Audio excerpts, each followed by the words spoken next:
So I'm here because of that. I really appreciate Chicago Community Trust in this this event because I think it's really imaginative. And what I've learned from Terry Singh, who runs the trust, he is not full of volume. He actually wants to hear from everybody. Actually wants to make an impact with and bring everybody into the conversation, because the way Terry puts it, the trust was started 99 years ago by a bunch of rich white men who just got into a secret room and decided that they were going to do stuff with money. So he's truly trying to do that. So in terms of why, how I use technology to improve lives, I made a website last week called ExpungementSummit.com. I took a PDF off the internet that was completely hidden and inscrutable, and it was actually it wasn't a PDF, it was just a JPEG of a poster. And I typed all the words in the poster. It's about getting your records expunged, and it's something that's going to happen in late May. And I just tried to make it more accessible to people. So that's me. Kyla?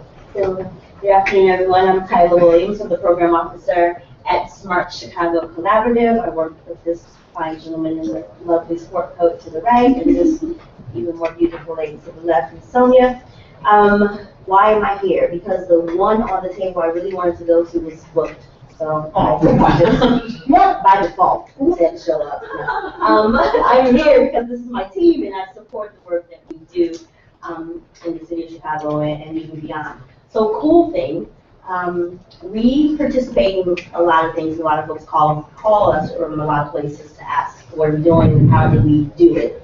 And so I had an interesting 9 a.m. phone conference with some folks from France this morning who was interested in We Connect Chicago, in Chicago Atlas, our work with World Business Chicago, and how that fits into the city's tech plan. And so we're going to be featured in some cool tech newspaper in France. And it just shows you that even though we are mobilizing and moving on a local level, that's our primary focus, as Chicago is part of our name. But we have some international influence and are setting some standards for how open data is used in cities and larger municipalities. Is that good? Wonderful. Goals. Hello, everyone. My name is Sonia Marciano. As you know, I work with these two. I'm just really excited to be here, and I'm glad that we were all brought together in different ways. Some of you were matched through the table committee, others of you filled out a booth form. So I think that's really exciting to have a different group here to talk about this. Nice to meet you. I'm Jen Peoples. I have nothing to do with the organization here. I work in account management at Digitas. I was actually matched here. Maybe that's why. I'm really interested in talking more about sort of I hate the expression, but the digital divide, I think, is something that has to be addressed in terms of the strides that the city has made in technology and bringing tech industry to, in cities like 1871 to the city, but can't help but notice when you turn on the news, kind of what else is going on in the city, and trying to find a place where the two can intersect.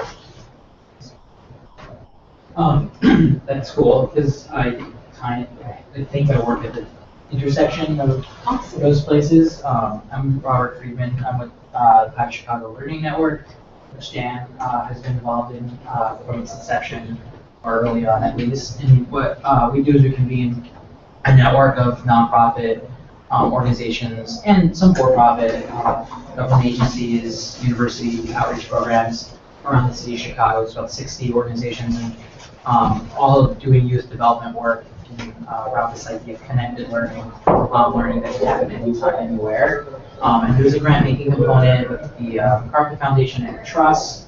I'm really interested to be here today because I feel like we and our network organizations are sitting on a lot of really, really important data and can't get to it. So both at what our youth are doing and how we can help them navigate, but also the organizations themselves are diverse with a common mission.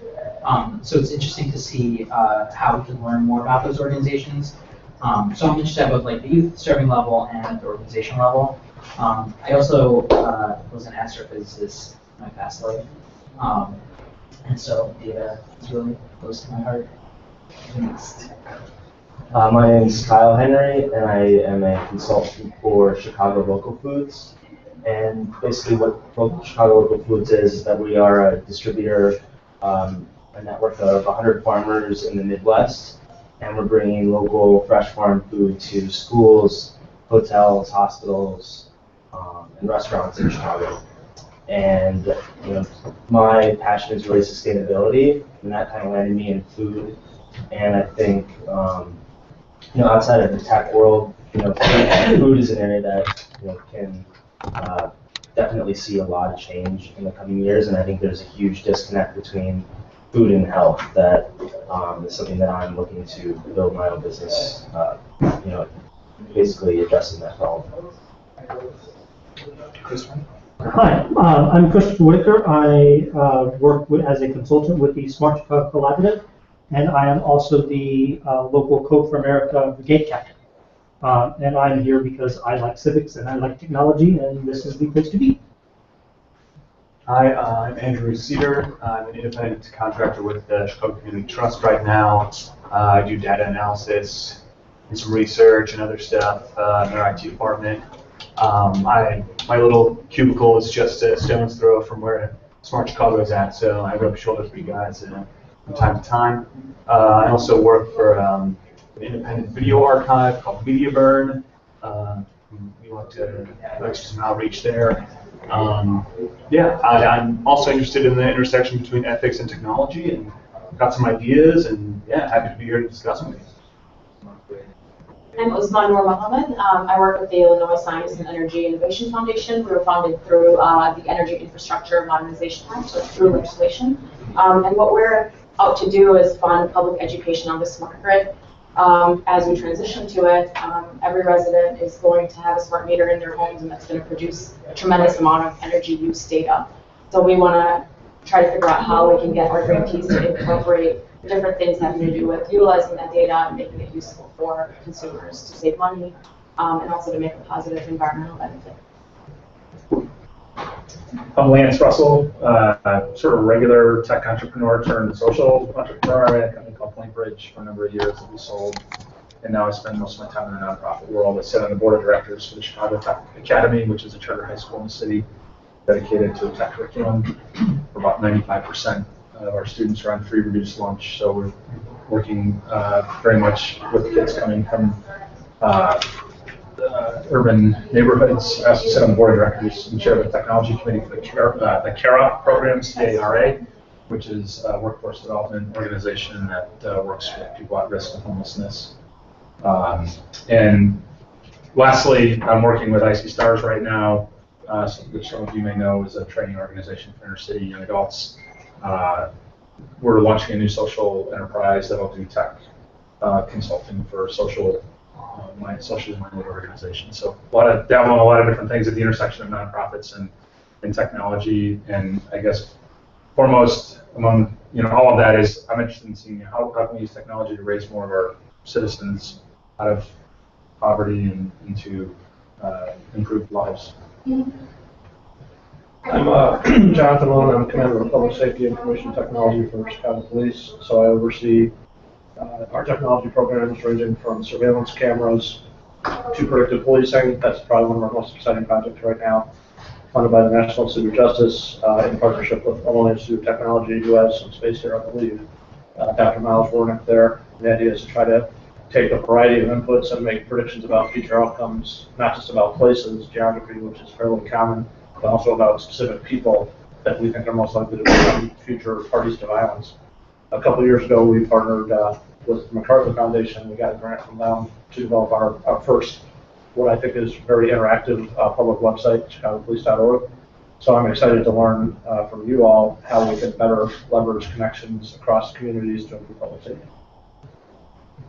Awesome. Wow. Okay. So just in terms of themes and things I think we can cover, clearly inequality in technology it's training, resources, broadband ability to get on the internet,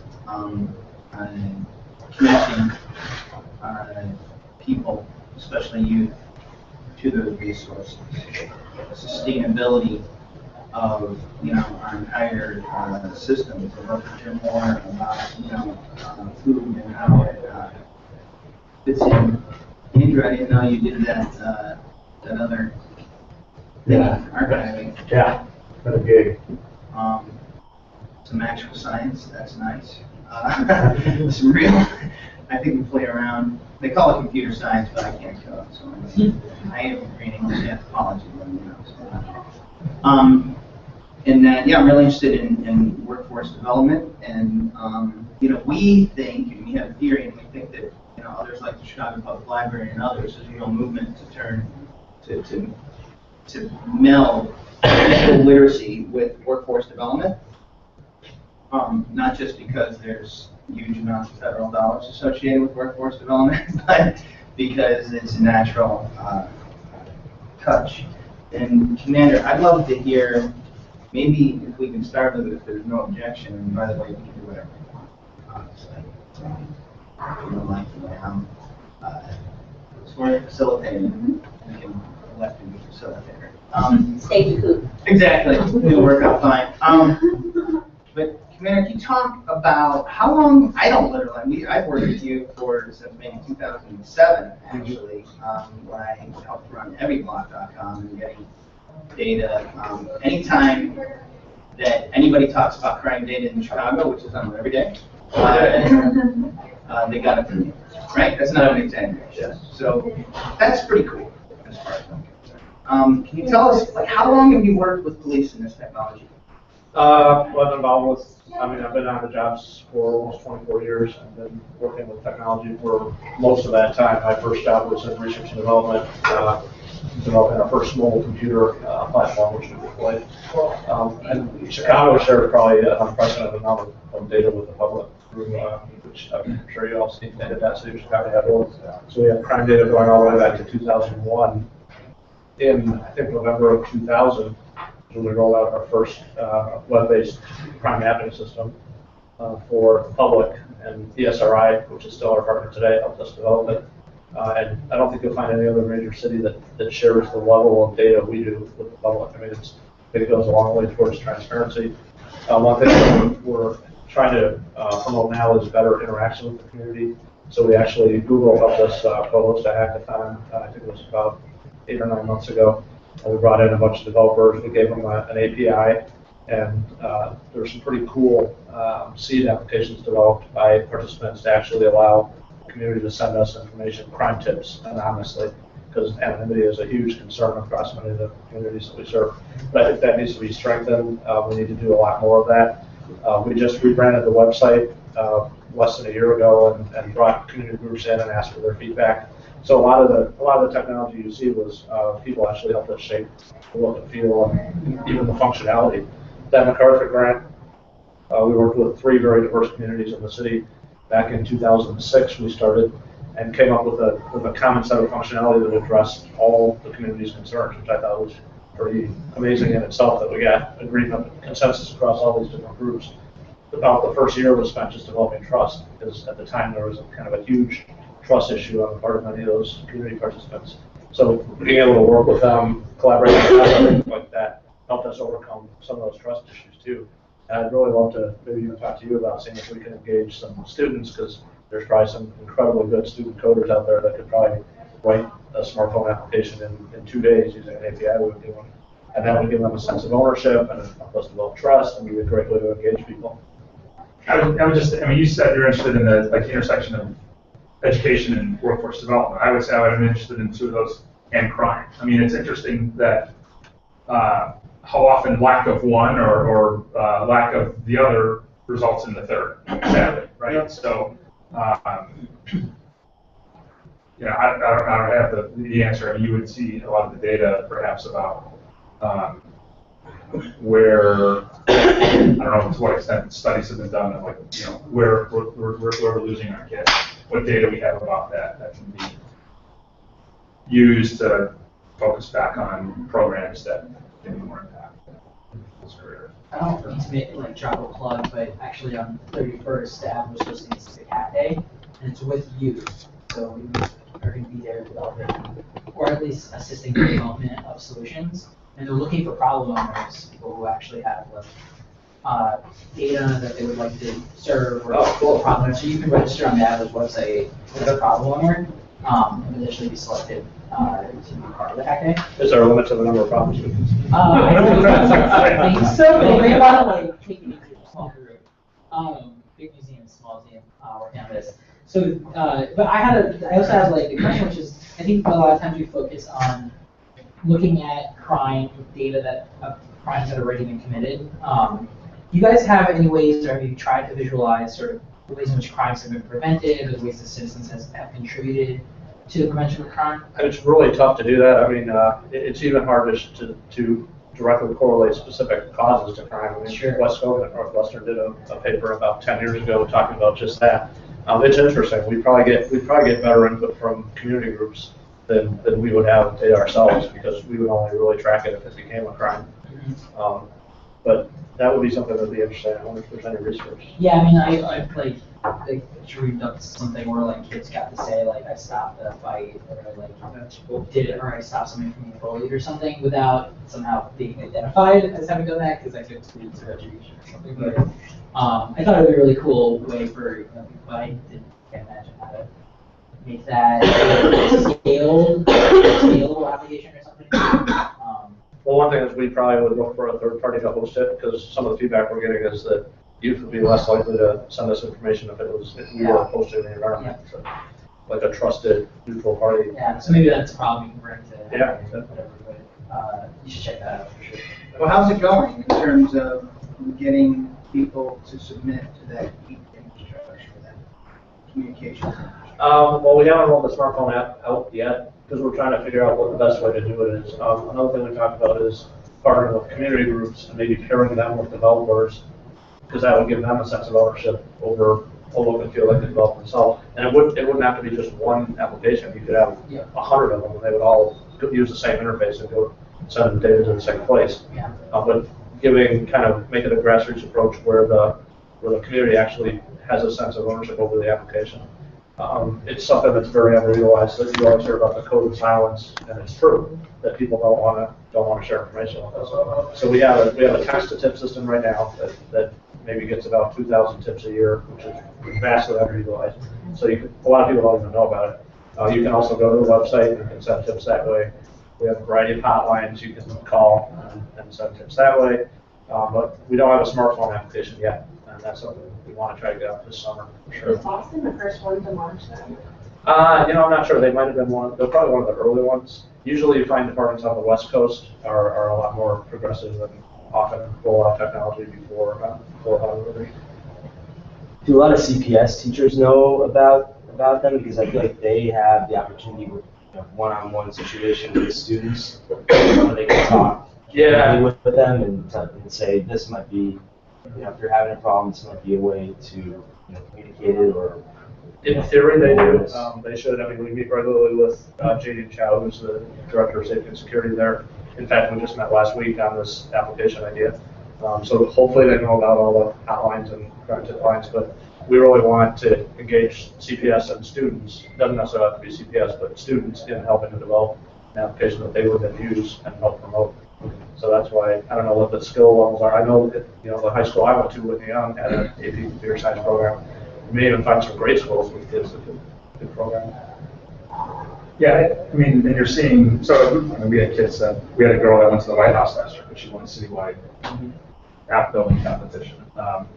We've got more high schools all over the city. I mean, it's incredible when these kids, you give a kid a social problem who's lived it every day, to think about how you combine that in technology. Interesting stuff comes back that we would never think of. So that, I think there's a lot of potential there. Have you worked with Make the Challenge youth on any of these sort of? I wonder, they might be pretty good because we worked with the Make the Challenge organization on finding youth-driven ways to create technology. And it's harder than it anything dash driven is harder than it sounds. As you noted, there's a community-driven, right, website of the Chicago Police. It's really hard.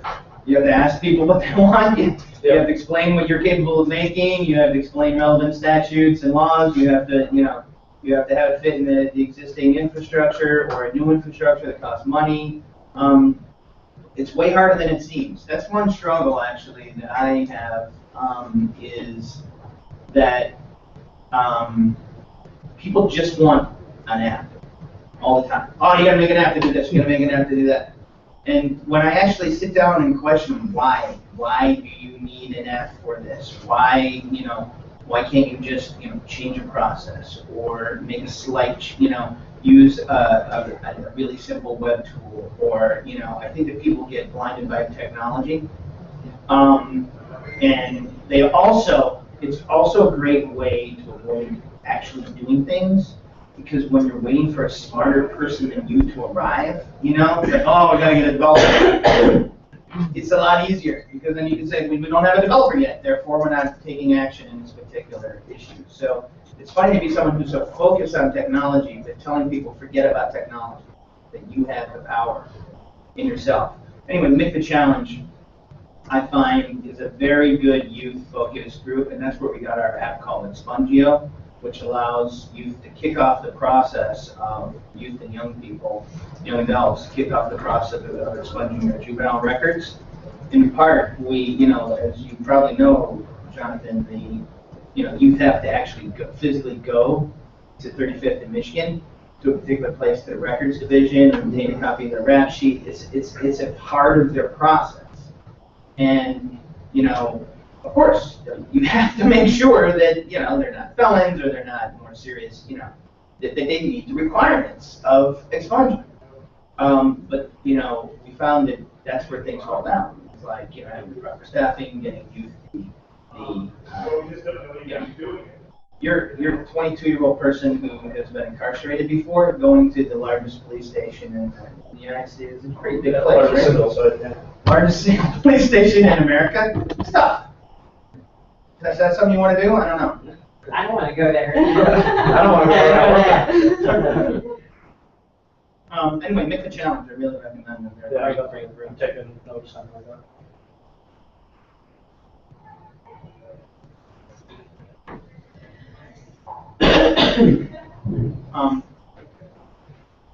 All right, digital divide. What do you think, Jennifer? What's up? What do you want to do? What could you do? What's up? Me? Mm-hmm. Well, I don't personally do as much as I should or could.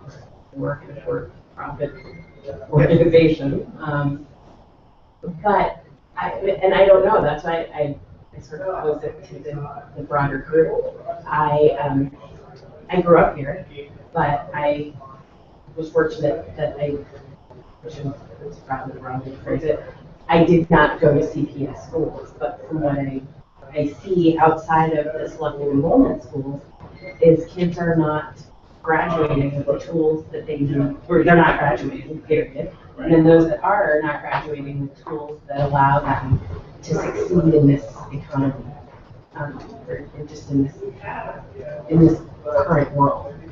So I feel like there has to be something somewhere. I don't know if it's starting, computer ed at an earlier age. I know now there's a lot of tablets in classrooms. There are strides being made, but I feel like it's in a very specific group. It's not in certain groups. It's not citywide. Yeah. And I would just love to see that, because I look at the people that I hire, I look at the people that are coming in for interviews, and I see our programmers and our coders, and there's not a lot of diversity there. How do you deal with that? That must be, Okay, so you do hiring for technology. I don't personally, but I see them sitting, in account, just looking at them, not to say a lot of Digitas, and please don't write this down. Please don't write this down. Yes. We're not being webcast right now. We're not. Well, are we being webcast right We now? can do it all. In fact, we are being webcast at this time. In fact, are we okay with everything that we've said today? If Nobody's watching, so I can edit stuff out. Nobody's watching, someone might watch now, so we didn't do that, we should have done that. Okay. It is being webcast at this time, I don't think anything is, I didn't say anything crazy, did anybody say anything crazy yet? Okay. No. We can turn it off, would we like to turn it off? Let's just say that, is it okay, you want us to turn it off? Anybody? Turn it off, okay, good. All right, No, I working with people. No, I was just saying, in general, I look at people coming in and our senior leadership, I mean, top to bottom, senior leadership all the way down to, unfortunately, when you get to the administrative staff, you see a little more diversity, but you don't see a lot in UX. I don't see it in programming. I don't see it in anything. People coming in as new graduates or as senior staff. It's just not there. It's not, you're not your company's item. I mean, you see it in 1971, same thing. Like, Yeah. Who's here, and Oh, in yeah. Mozilla, and Yeah. we're a very, we're a yeah. company that does outreach, right? We're a nonprofit organization. Right. You see it there too. So Yeah, what no. you're saying is not putting your No. foot in the spot. No, I know. And I just feel like there has to be a point at which it gets integrated into either the curriculum or I don't know how. Some of that is happening. So I mean, slowly, CPS actually is engaging with our code to do computer science in CPS schools. Not all CPS schools, select schools. I think some of them are the selective enrollment schools. But it's a pilot. Curriculum they've never done before. And I don't expect it to So be it's a slow overnight. roll. Yeah. But yeah, no, you're right. I mean, that's one of the things on the ground, in addition to like network stewardship and other stuff that I do. And my role is to try to promote some of Mozilla's webmaker tools. So they're tools that allow teachers to work with young people to teach the web. And they're just not, it's not material that's commonly taught in school. So I end up doing a lot of it in out of school time, right? Which is then for select students who are opting into programs, or showing up because their parents are taking them to something. Exactly. And so that, you get maybe a broader swath of needs, but it's still not comprehensive education by any means. So yeah, I don't know. It's a problem. Well, I mean, I think you just hit it on the head. I mean, the reason I care a lot about tech education is, A, as an entrepreneur, I couldn't hire them, and B, my parents were math and science teachers. So the problem is, it's all after-school programs. It's an optional thing that if either your family has money or there happens to be one in your school, you get access to it. If you look at any of the core curriculum, like the Common Core, there's nothing in there about technology. You look at AP tests, yes, there's a computer science AP test, but No one takes it. no one takes it. It's actually not a great test. Yeah. We don't have enough good teachers. Yep. Because why? If you have any tech skills at all, you're working here, right? I mean, you're starting your own business. You're not teaching. So that combination of things, you got to get to the point where tech is just like art and math and music and PE. Of course, we just can't go. We're in a limited resource scenario right now here in CPS. We can't just say, well, let's just spend more money and we'll add to the curriculum. But there are, frankly, have to be some tough decisions made, in my opinion, about what we do teach in these schools. It's got to. I think the mayor is on record as saying, we teach programming starting in the first grade in Estonia as a requirement. Why isn't it a requirement here? I think it's funny, just laughing at the fact that the Gates Foundation funded a set of standards that don't include technology. And I actually went through this Common Core standards recently to align some stuff, and it's barely there. It's barely there. But I mean, isn't that something that can come from industry? That pressure? I mean, you guys are the people hiring. Don't you have an opportunity to influence education, by sort of demanding that students graduate with certain skills that make them attractive to hiring? Well, it seems to me that individual skill sets are obviously very important, but there's more to approaching technology than just, learning PHP and HTML and CSS and knowing how to do good web design. That's an important skill in a lot of markets right now. We need that kind of skill set. But I think it's also about approaching technology in more of a vocational aspect as well. It's like, fine, get some kids to learn HTML, but there may not be those kinds of kids who want to learn code. They want to know how to, like, wire circuit boards and that kind of thing, right? It's not just about the web and the internet, but it's about encouraging students to approach the raw material of technology in a way they're not used to doing. I think. Yeah, I mean, Nirvana is probably that it's not even a class. It's that, right? When you're taking your class that is really some kind of integrated math and science class, you just happen to use technology to create your project, or you're in a humanities class, you're using technology to build something. But we're so far from there that we have to, I think it has to start with. I mean, I don't know. So what we found at ShyTech is when kids are attracted to the things they care about. So when you can integrate technology with an interest like music or mobile apps or gaming, they light up. Yeah. You talk to them about biology, it's not quite as cool, so it's harder to get. But even then, if you pair it with the appropriate technology, it then becomes a teaching tool and may open up a whole new world of discovery for a kid who previously hated science and now has this very cool tool that they can pair with science, and then it starts to all make sense.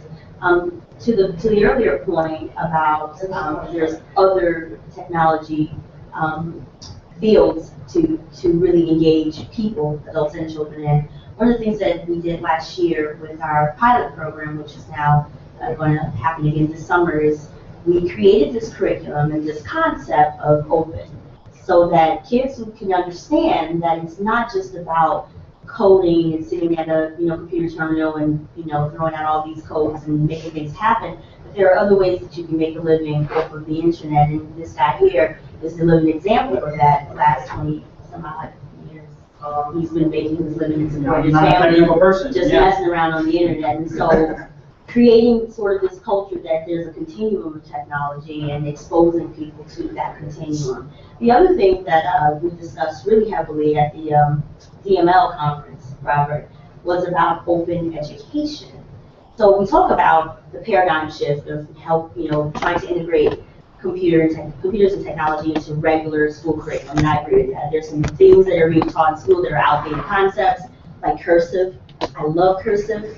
However, cursive is probably not going to get you a job in today's society. So if there's some way that we can do that, there's a place for that, and that's policy, and that's a long way coming.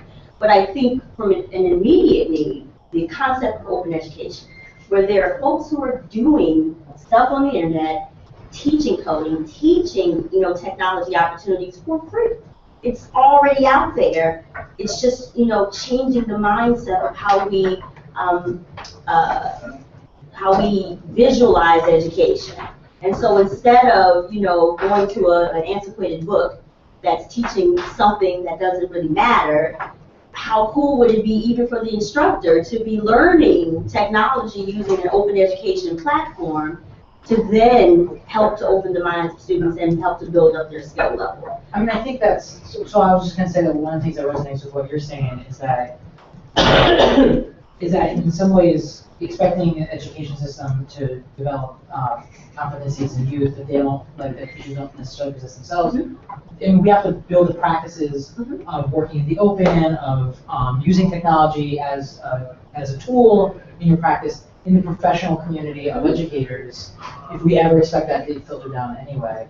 And that's like the train-the-trainer model anyway, which is that if you want to reach 30 kids, reach the teachers. And that's the basics of education now. We go to any teacher that is in any school, they share materials, they share lesson plans, they share technology, they share among themselves. We just have to create a larger culture and be a little bit more informative. And maybe that's a space that Smart Chicago can do a better job in reference to really being a public voice for some of these additional technology tools and opportunities that people on the regular, every day I'm just going to do my job, wouldn't have access to or have any knowledge about. Knowledge really is power. I know it's, an old school saying, but it really does make the difference. Knowing changes the course down the path of success, definitely. was gonna ask, can you talk to us about the Illinois Science and Energy Innovation Foundation? How does it, and it's okay if it doesn't, fit into this sort of milieu of digital skills and education and workforce? What's up? Doesn't fit into workforce. It does, there is a little bit of a digital divide going on that we pay particular attention to. Our mandate says that we have to give 30% of our funds to senior, low-income, and hard-to-reach populations. And the reason why that is because those populations end up spending proportionately more of their entire income and spending costs on energy-related costs. So they're hit the hardest when energy prices go up. And the way that we are currently billed for our energy use is we're charged a flat rate that's averaged out monthly. And as the digital meters come in, you're going to be charged based on variable pricing structures. So if people don't know and are not aware of those variable pricing structures, they could end up using energy at its peak price and end up paying a whole lot more. And it's especially people who are senior or low income or slower to technology adoption, who could end up paying a whole lot more, who are already paying a whole lot more proportionately on energy costs. So that's the connection that I see is, looking at it more from a technology adoption perspective. We're really early on. We are just now, we've got our second applications in the pipeline for grant making. So we're a new foundation, and these are just kinds of the things that I'm starting to think about and also bring to the attention of the applications coming in the pipeline. Like, hey, maybe there are some interventions here with technology or with data that you need to pay attention to, perhaps bring it into your application, and kind of approaching it from that side.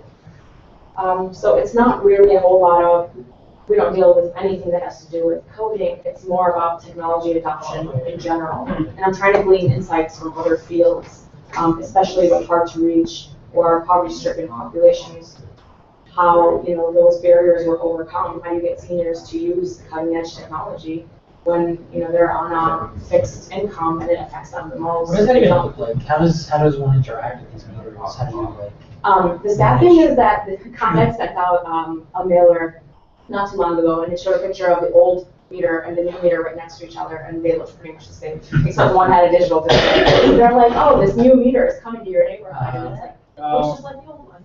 So the way that you would interact with it would be through different devices that communicate with the meter. So the meter sends signals. Exactly. So the Nest thermostat would be, a good example of that. You're going to see a whole lot more appliances on the market that are getting signals directly from the utility based on pricing. So you can schedule, that you want to run your dishwasher when the prices are at, X amount. So you end up conserving energy and money that way. So there are actually I don't know the exact technical terminology of this stuff, but just like the wireless access networks, there are home access networks that are going to be used for controlling your lighting, your appliances, anything that's energy related. And it's basically going to be a hub where different technology appliances. So these smart meters are going to be rolled out uniformly across all used energy utility users, and the variable pricing structures are going to be mandatory for all users as well. So, what's the rollout timeline for that? So we're on a 8-year timeline with ComEd. And Ameren is just a little bit behind that. So within 10 years, all of Illinois residents will have smart meters in their homes. And depending on what area you live in and where you are, you're going to get your meter based on that. So in Chicago, on the north side, it's somewhere around 2017, I think the rollout will be complete. Wow. That is an interesting outreach issue, right? Yeah. You're doing outreach around technology, but with a niche, weird technology. Yeah, that's absolutely right. And it's very much about behavior, and how people interact with technology, and at the same time, getting people to be aware of electricity and energy. I mean, right now, it's like you just flip a switch and you don't ever think about that coming from somewhere, how much am I paying for it, should I turn it off? And all of those things are going to change. So there is a big sort of behavioral psychology aspect to how we're approaching the technology rollout, because the success of the technology depends on people using it. So that's kind of where we're at, but it is very much a niche. Mm-hmm.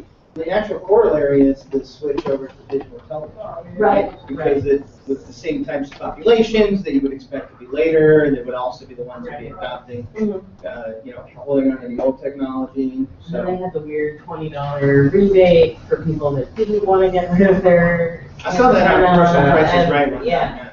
Exactly. Yeah, you're you're all those right. commercials That's are. I feel like there wasn't a huge economic impact on the potential user for that. Like, Yeah. so you can switch to HDTV, big deal, right? But like, if you don't switch to smart grid technology, it costs you a lot of money. It's too bad. No, there was an impact because they wouldn't have TV anymore. Yeah, Period. yeah, it wasn't Yeah. just HDTV, Right, yeah. it was Like, digital. You're done. You don't get it. You have to do the, you have to take this action or you have to. Right, yeah, that's true. But you didn't have to have a digital ready TV. You could buy that. Like, there was a cheap solution, right? It's taking It's action. Yeah, and there was a $20 credit given if you didn't want to take. Right. That was the weird $20. But I wonder, like, for when I'm thinking about that outreach effort and how you approach that, a lot of technology adoption happens through young people, right? So, my mom only uses technology that I've shown her how to use generally, right? So I wonder if there isn't a strategy that involves actually teaching youth about smart grid technology, at like the high school or college level now, or maybe, or just young people in general, and then with the expectation that that rolls up into their families. Yeah, there absolutely is.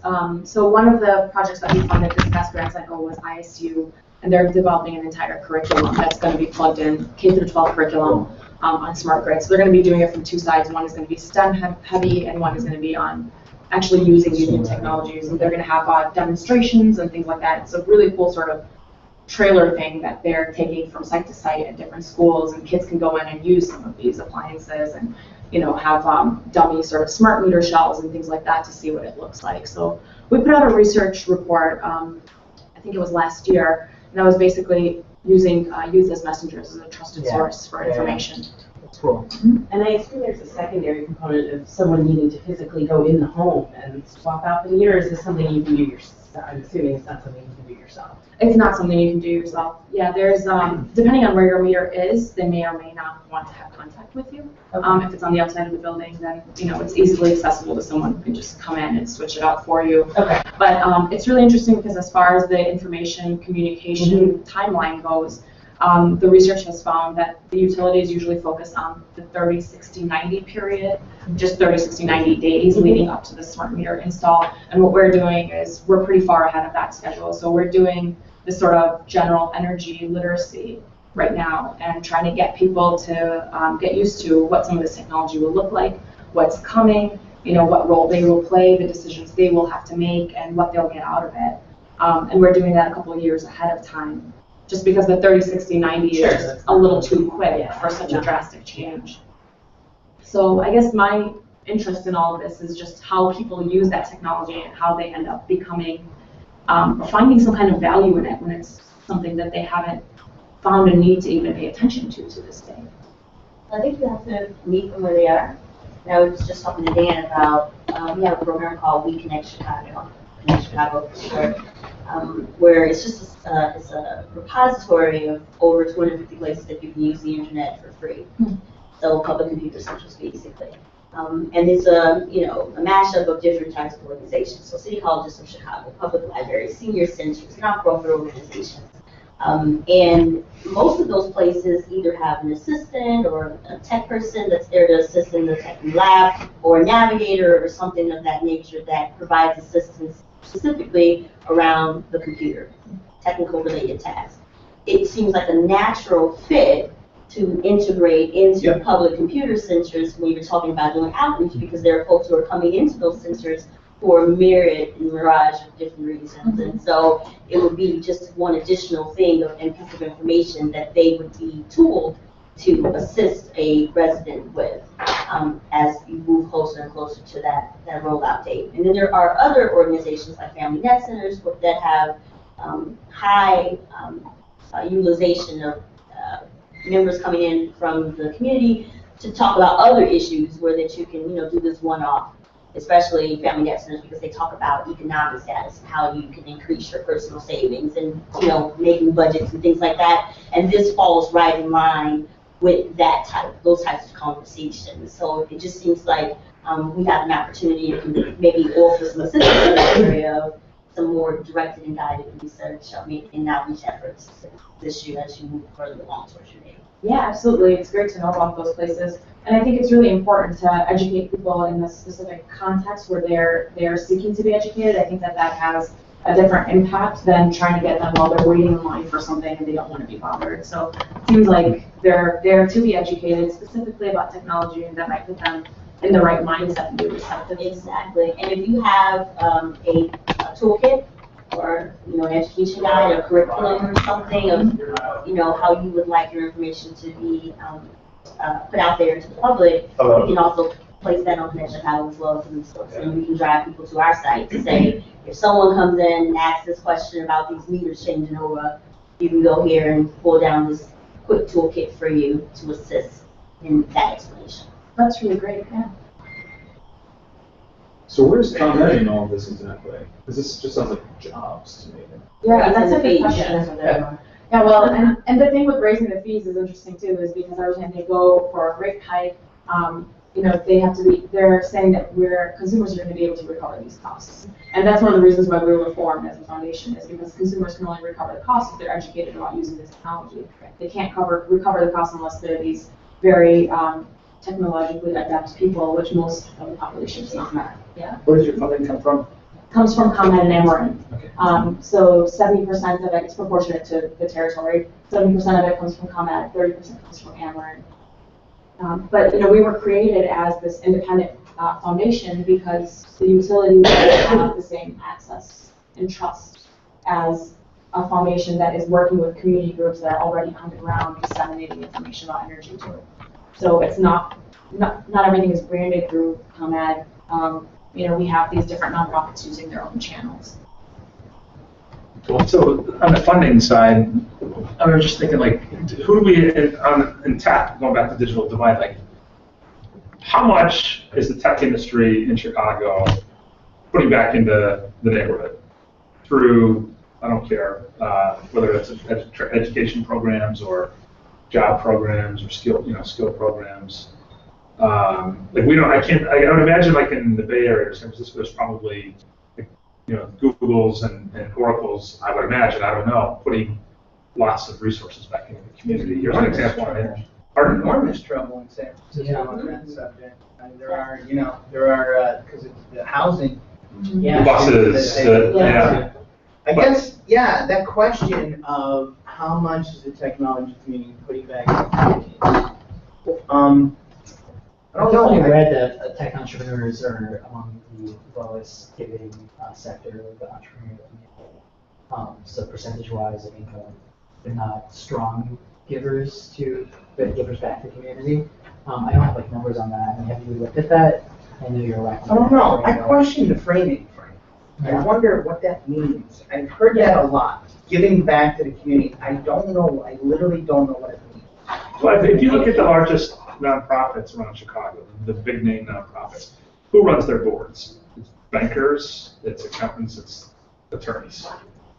And we don't have, I'm not sure if that's because when I say we, sorry, I'm speaking of our tech industry have not invested and put the time, in the way that some of those other organizations have.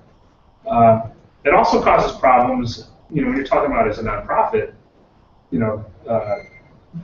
that needs to do some interesting things from a technology standpoint. There's nobody at the board that's talking about how technology can actually change lives through the programming and so forth. So we're a young industry. We haven't been doing this for decades and decades and decades, like some of these old line industries have. But all right. So it's easy for me to say because at age 43, I basically made a decision. That's what I was, and now I'm going over here. And I could have done that 20 years ago or 10 years. How do we get more people? We celebrate so much the tech cowboy, the successful entrepreneur, the guy that just got a crap ton of funding. Right. But we don't celebrate, I don't think, more people doing interesting. Code for America is an organization that tries to do that, right? Yeah. So Code for America has two big main programs that sort of try to do that. The first is the fellowship program, which asks technologists to take a year off from whatever you're doing, get embedded inside a city hall for 6 weeks, and spend the rest of the time in San Francisco working to solve that problem. That's how we got Chicago's Open 311 system. Is Smart Chicago both applied and funded for the Code for America's fellows to come to Chicago and build that system. The other program they have, which is the one I work on, is called the Code for America Brigade, which helps recruit volunteers to help be at the intersection of civics and technology. Some examples of the work the community has done here is the Chicago Flu Shot app. The health department, which is one of the first city departments to actually get involved in the civic technology sort of head first.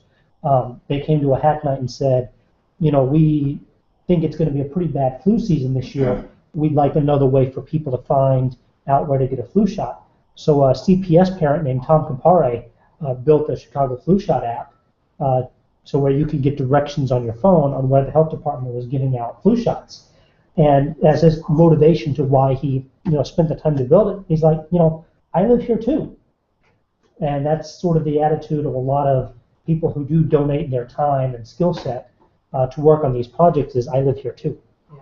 I wonder, is there a lot of follow-up done as far as usage of these apps goes? Like, do we know, are people using the flu shot? I mean, I've seen it. It's really cool. Like, I like seeing a lot of We do some follow-up. We do follow-up. The answer is no.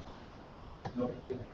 Okay. Not to be flip. But there are no breakout, blow your mind success, stories out there in this world. I wish there was, but there's not. We have to be honest about that. We have to live that.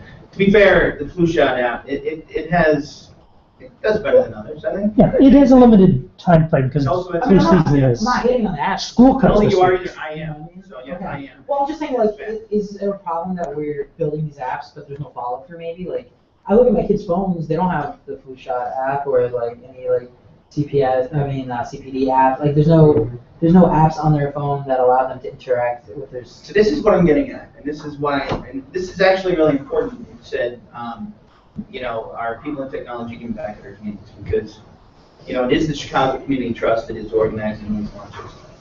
There is a board of the Chicago Community Trust. There is a mission of the Chicago Community Trust. They convene these meetings in order to have this roll up to them. So let's talk about it. I wonder if there were more technology people on the Chicago Community Trust board. Would there be more money going to technology stuff? Would there be substantially different funding? I don't know. I don't think so. And I don't know if that's where the answer is. Where I think the answer is what you're getting at. Why doesn't anybody really want to, as we live in a market economy, okay? The reason there's little follow-up with these things is because it's not anybody's job to follow it up. That's what happens. When it's somebody's job to do something, they do it. They don't, but that's structurally the way we work in this culture and in this economy. People are paid to do things, and then people are paid by revenue that is generated from the market in order to achieve these things. And even the money that comes from Chicago Community Trust, I don't consider that to be extra market money. It is a market. There is a market for philanthropy money. There is a market for, I don't view it as completely separate and distinct from either tax money or profits that corporations make and then distribute in the economy. So what we try to do at Smart Chicago is to encourage this market so that there are people who generate revenue by creating things that are useful to humans. And I think we get way too caught up in this idea of communities with quotation marks and, what are communities except human beings who are on the internet trying to do things, right? Or not on the internet, to the point of, digital divide. But in the main, there is a market for, there are X amount of people in the city of Chicago who are on websites, and they spend X amount of money, and they spend X amount of time and click on X amount of links and X amount of advertisements.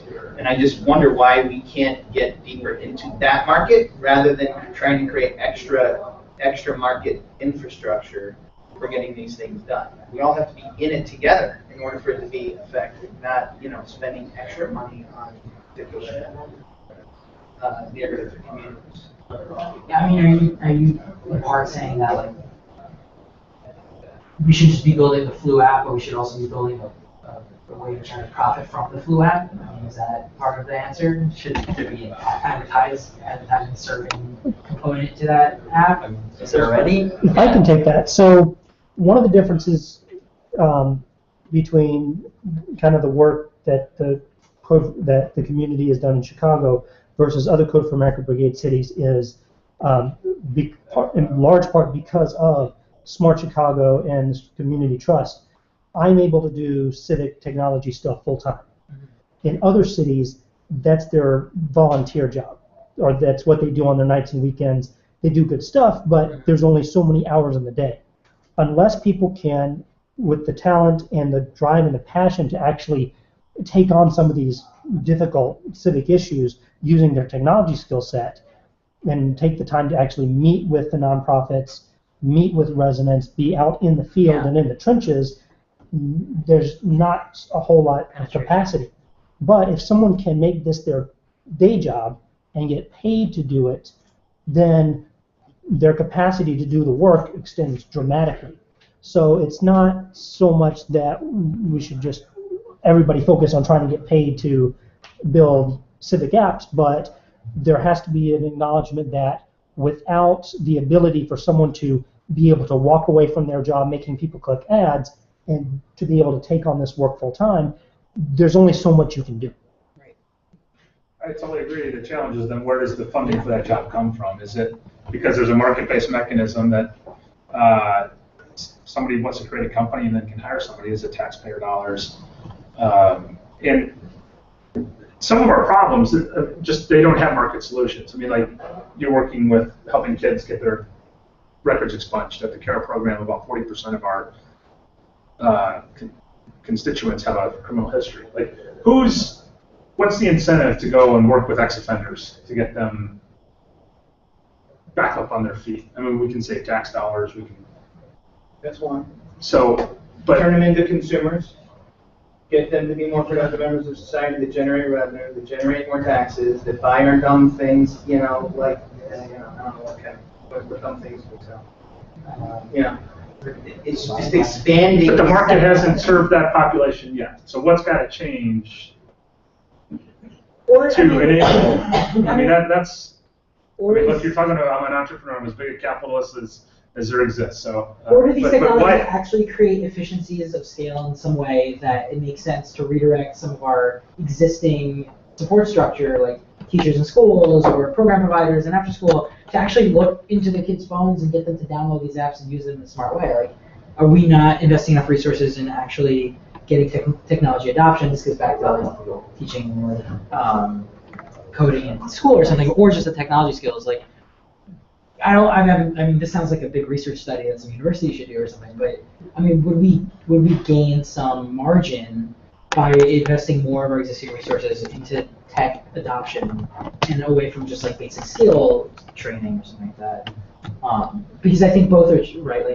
Like, do we need to just invest more money to get long-term gains in the social benefit way that you just described, or do we need to just redirect some of our existing funds to do some of that adoption? I wouldn't take it away from tech skill development to tech skill adoption. Tech skill development is still way ridiculously underfunded.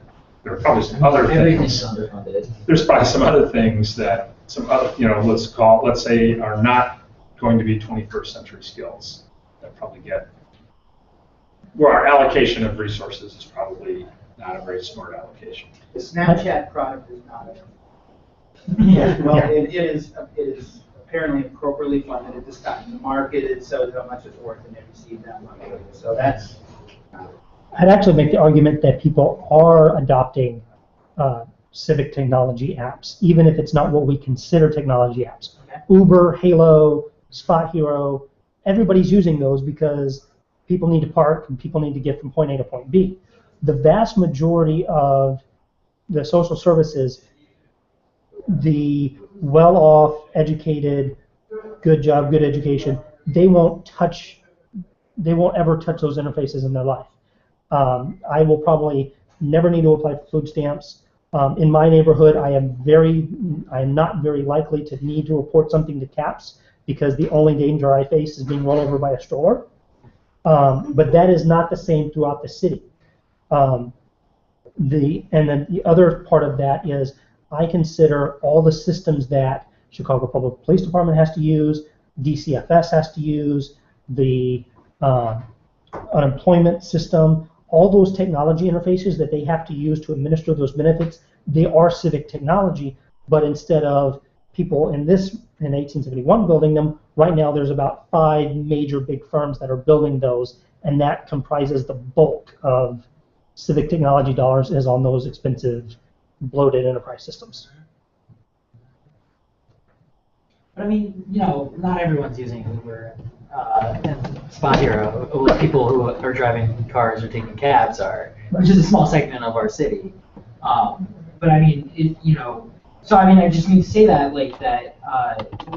I think you were getting at that. But I just wanted that the people who are going to be using these civic apps are also not using those either. Right? So they're not using the civic apps. Are also not using the popular civic apps. So I mean, then is it like, food stamps enable people to get food. Should there be tech stamps or something? Is it partially that people don't have the smartphones and the computers that they need? Actually, it's the opposite. No.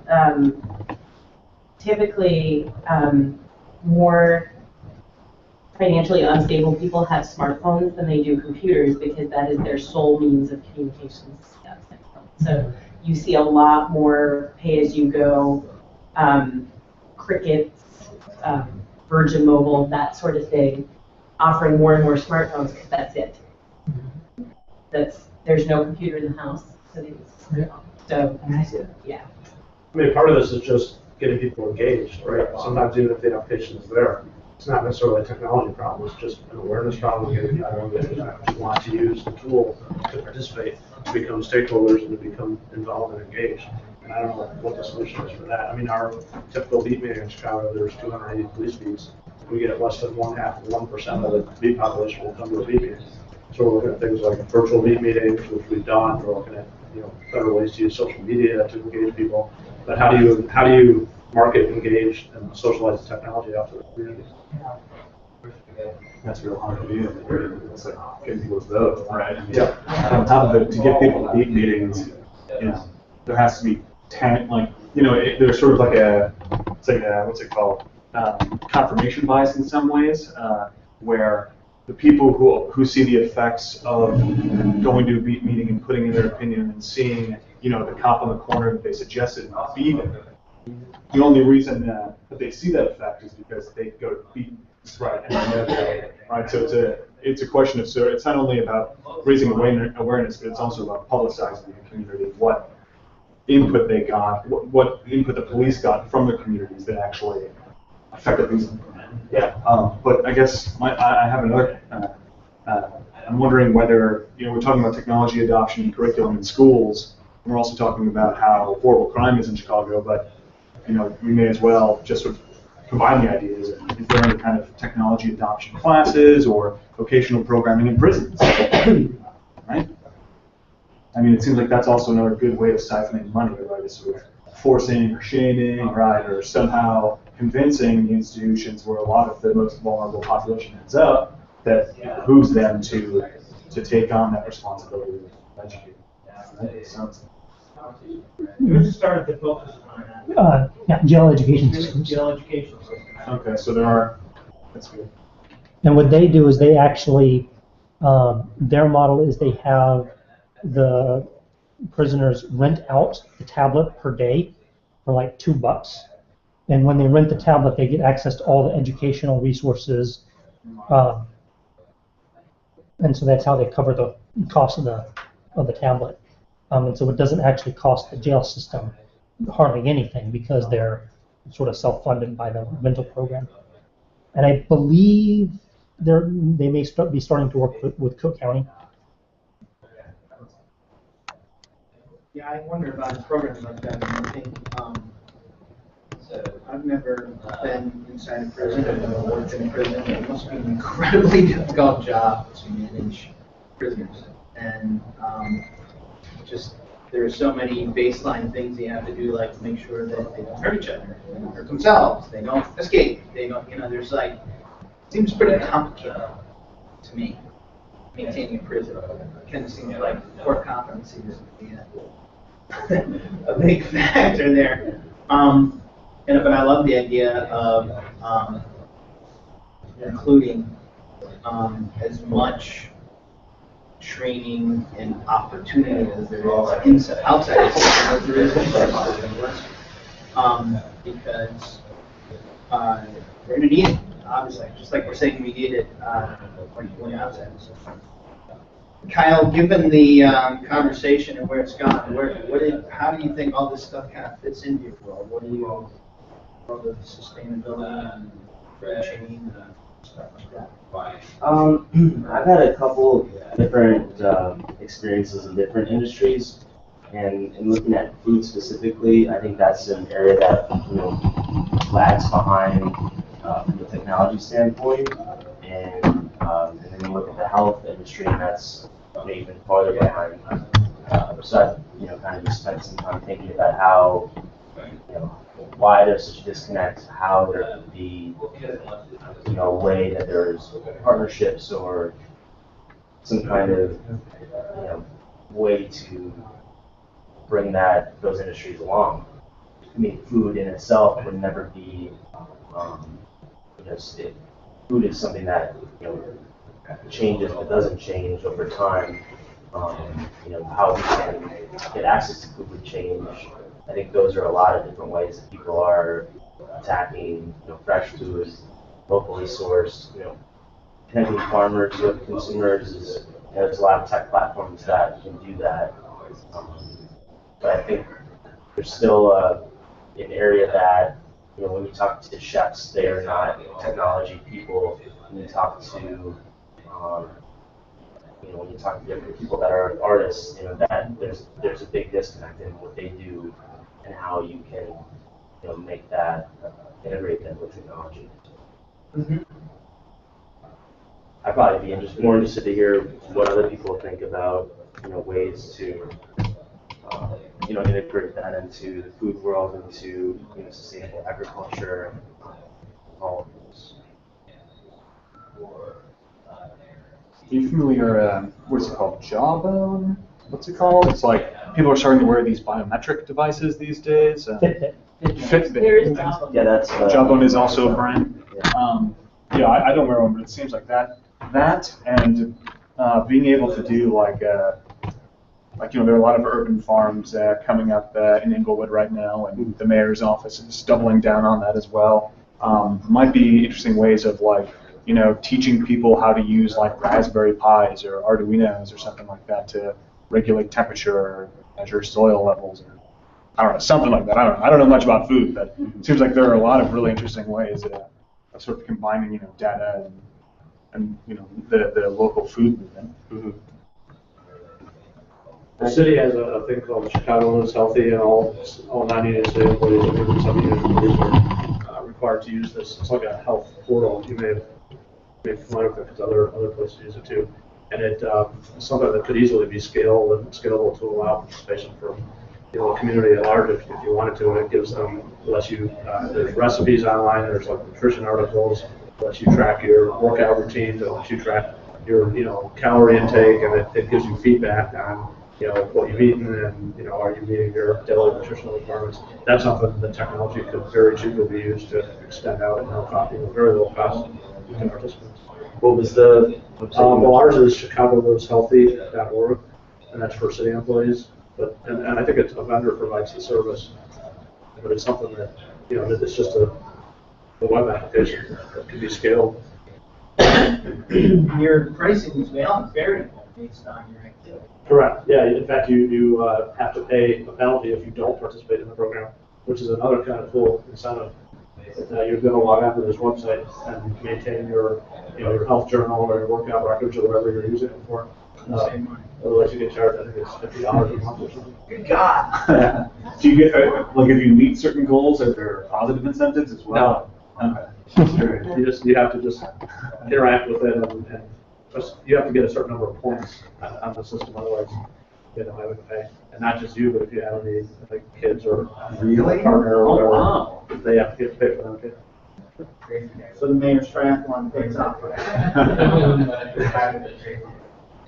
Working out.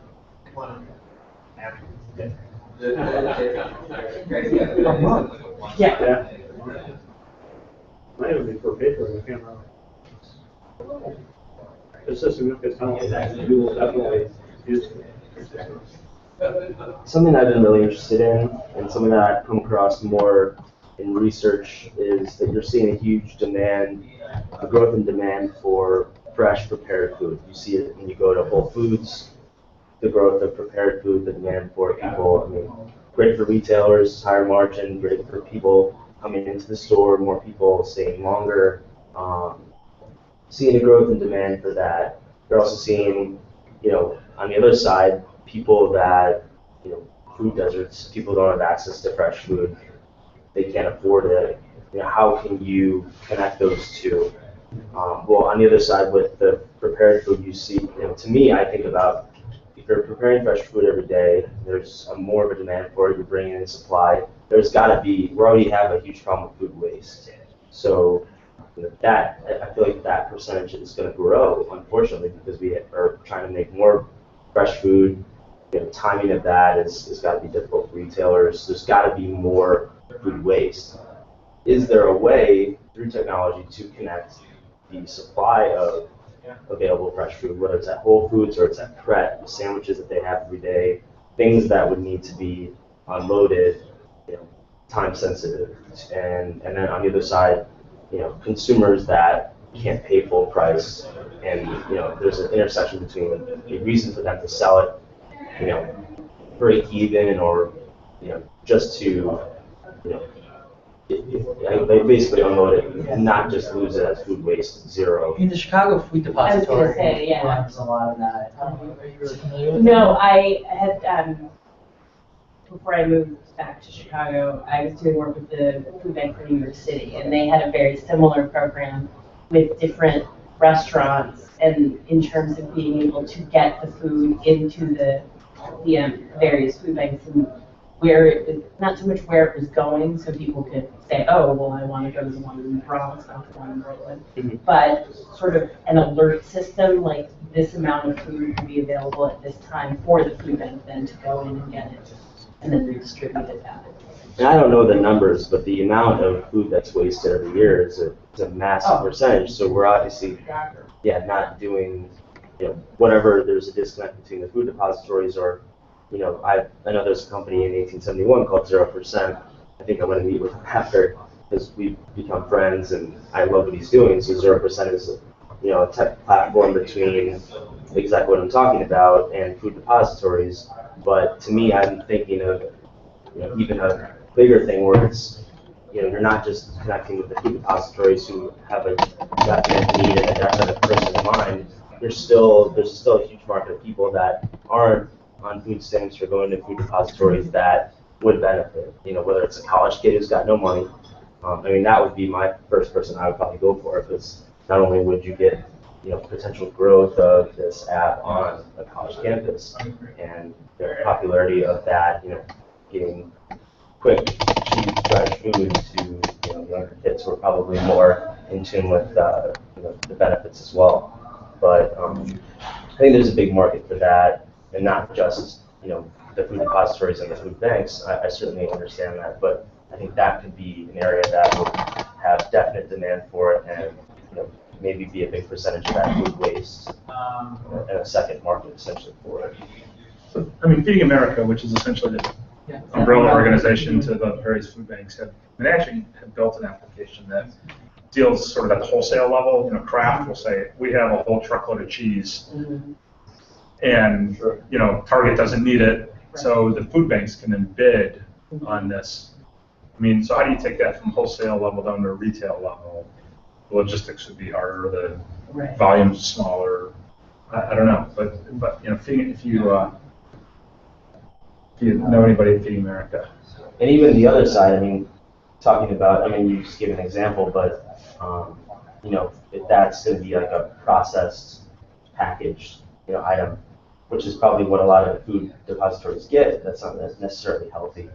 And I know that's what, you know, 0% has run into, is they get a lot of food, you know, donated, but it's not necessarily healthy. So if you're talking about fresh, you're talking about whole foods in the sense of what a whole food is, not the store, but a whole food, you know, natural, no antibiotics. That could be something that would be interesting. I just, you know, I also have a financial background, so I think about how to make that viable. I mean, it would be challenging, but you also see more networks too, with Uber and, you know, more things going on with point-to-point deliveries. I think with that infrastructure coming along, you know, there could be potential to have that. Right, the Amazon drone delivery system as soon as it's built, right? Totally, yeah. I mean, Are you familiar at all with the sort of regulations that might govern something like that? I mean, because I know that, and this was a long time ago during undergrad, I was doing something called Food Not Bombs, and we would go to restaurants and like collect all of their surplus food and then go give it to homeless people. There wasn't a real structure for it. That's why I think that it worked for sort of like early 20s and stuff like that. It still varies from facility to facility. Some will take food that's been prepared but not eaten, and it depends on the setup of the facility serving it. You know, do they have a means to keep it hot, etc. Or is it, you know, like you said, fresh whole food that is still in packages and things like that. But one of the bigger misconceptions about a food bank is that you have to be on food stamps to go. You don't. It's just if you are like food, they call it food insecure.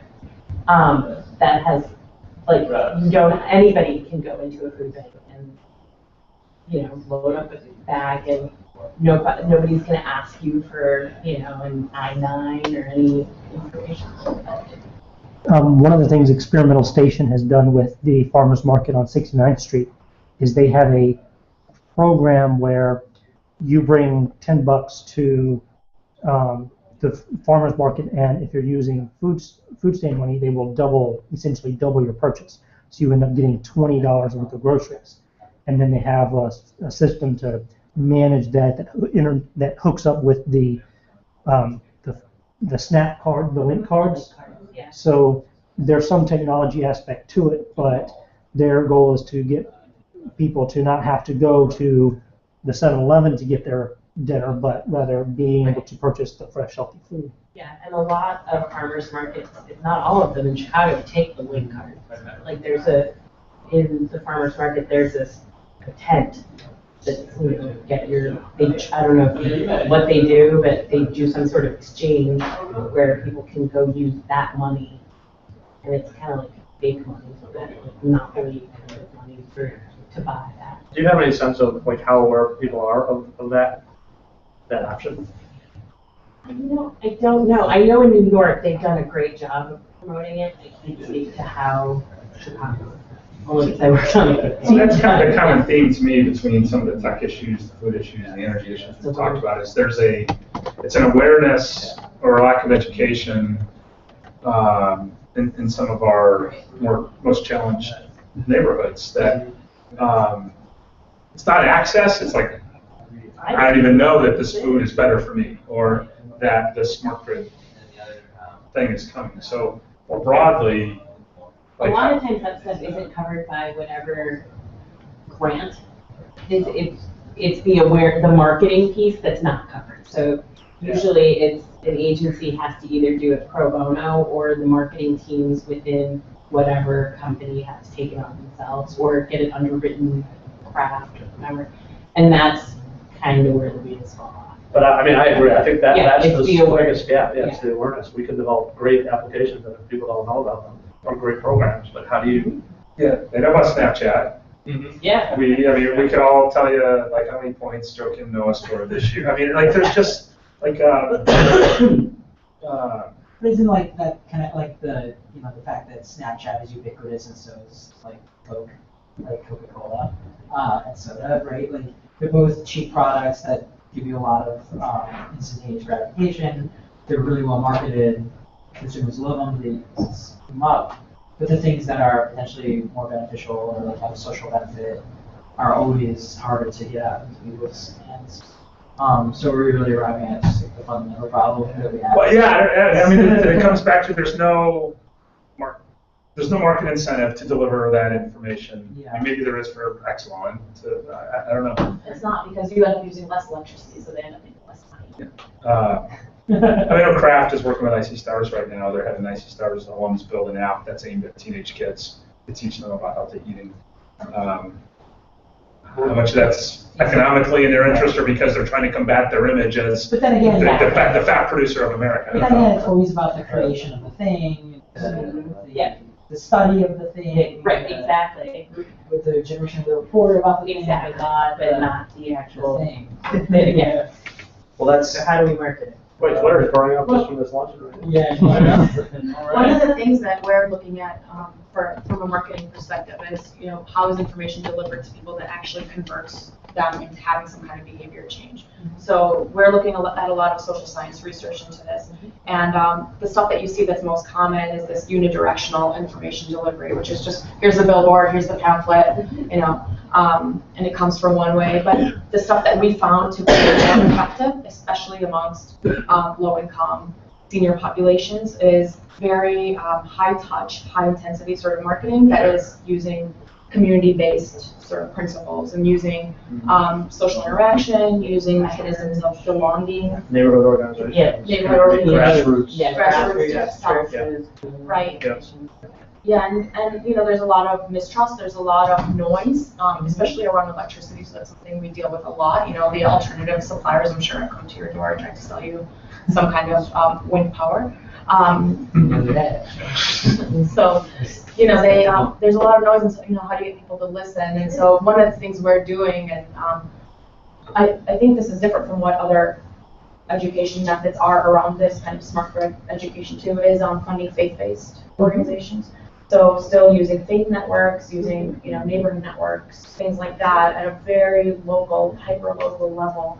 And that seems to work as far as what the research shows. The other thing we're doing is collecting that data on our side to see, is this actually going to convert from more behavior change of electricity once their bills come in and things like that. It's interesting that the utility has to break even on their profit in the service, right? So they have to make sure that the consumer recoups but that's not true of so many other industries. And so you're getting funding to go out and do hyperlocal faith-based outreach. But that's not true broadly, right? Kraft doesn't have to, if it creates a food that's cheaper and less healthy for people, it doesn't have to then recoup their profit margin by or redistribute their profit margin by educating people about healthy foods. Maybe. Well, but this is ratepayer money that's going into developing the smart grid and into the actual infrastructure that's being laid down. So if it's ratepayer money, then it's got to be returned back to the ratepayers. What's ironic is here we are talking about technology, and we're trying to figure out how we can get the message out to communities. I mean, things like EveryBlock, right, which you started. I mean, that's by definition a hyper-local kind of block level, right? And it didn't work out. It didn't, but. Control. So what happened? Could you stop just for a second? Because I think it's a story about what happened. I thought it was a great tool. And Sure. So EveryBlock was, and still is, a website that pulls together local news and public information into one place, so that people know what's going on near them, share neighbor messages, which is probably the most popular feature of the website. And we found that it's hard for that to be a commercial product, for that to be something that is blockbuster popular. And one of the reasons is that I think that people tend, and you see this in predictive analytics, people care about the baseline, things that pop above and below the baseline. The baseline is by definition not that exciting, right? So we had a theory, I think, that potholes were boring, but a pothole in front of your house was not boring. And that's actually not true. That's still a boring pothole. It's exciting when you fall into the pothole and break your leg and then sue somebody, yet, or, it's exciting to break your leg. It may not be great, but it's, so there's this level of baseline, what's the word in athletics, deviation from the baseline that is actually exciting and what matters more than just, apparently, people lose their cats all the time. It's apparently the story. I think that's So AOL bought it? it was sold it to MSNBC.com. And it was purchased, it was an asset of MSNBC.com, and then, Comcast bought the entire kit and caboodle. So Comcast owns every blog. Whenever they like. And it is Most of the American broadband infrastructure. It's back online. Yeah, it's back. What do you think? It's not the same. Why not? I don't know. Well, in my neighborhood, there were a lot of people there's very active boards. When I would hear sirens at 3 in the morning, the next day without fail, I knew why, because somebody had posted. It's just, I don't know, the conversations got really boring, and maybe there's just not as much going on in the hood as there used to be, but, Do you think that's really the case? there are a lot of. Come on, there's always something going on, isn't there? Have you heard of something called Nextdoor? I have, but Have you heard of that? Mhm. You guys heard of it? it's not a cafe. No, maybe, this is a website that's kind of like a secure version of Facebook, where you have to be authenticated before you can join it. And then when you're on it, they have a pretty strong, it's very community oriented, it's very hyper local, and there's a problem solving engagement component to it as well. So they're active in places like New York, San Francisco, they're here in Chicago as well. But it's interesting to look at. So is there like a reward structure for there's just like a thing you can tackle? People will discuss problem solving, but they'll also discuss, like, do you know a good return man for my vote? How is it different from Megablog? It's very community focused. Every block, at least the version that I'm seeing online now, seems to aggregate data from a variety of sources and put it into a framework. That's the part. Yeah, so this is more, the content comes from the local community itself. So And you have to be, everyone. yeah. But you have to get a piece of mail at your house. That or a phone number, you can authenticate with a phone number. They verify, they confirm that you're a resident of You live there. neighborhood, right? And that you're who you say you are. So you can't join, you can be So there's no anonymous. anonymity. There is, online you can be anonymous, your persona online can be anonymous, but to be accepted into the system, you have to be confirmed through several different process options. No cost to the user. The other issue I feel like what makes Everblock and some of these other campaigns challenging is that people are consuming more than they're creating when it comes to content on the internet. So it's actually a very small population of people who are generating. Like when I go on Everblock, when I've gone in the past and now, it's the same people again and Oh, yeah. again. It's a very small part of your neighborhood. Most people are lurkers on the internet. They watch conversations and consume information passively. And passive consumption is essentially just in one ear out the other. You see this everywhere. So, engaging people in a problem is a better form of outreach, and I think that's what makes, to me, Nextdoor potentially compelling. Yeah, I So agree. check it out. There's specific issues that are discussed. And you see that in there's a strong movement in education now, which is about hands-on learning, inquiry, or learning by doing, maker party making. So learning through making. That's what's got some of that DIY revolution. You're talking about Arduinos and Raspberry Pi. Like those activities engaged with the creation and stuff. Are shown to be more effective, but even then, people still want to passively consume generally. And I get it. I'm tired at the end of the day. So it's hard to I just want to see what's eat going on. something and so see what other people are saying. But if there's an issue that you do want to get involved with because there's something that you care about, at least you'll know the form to do it, or there's some awareness on your part that here's a tool that I can use to report a problem or to work together to try to solve one. Yeah.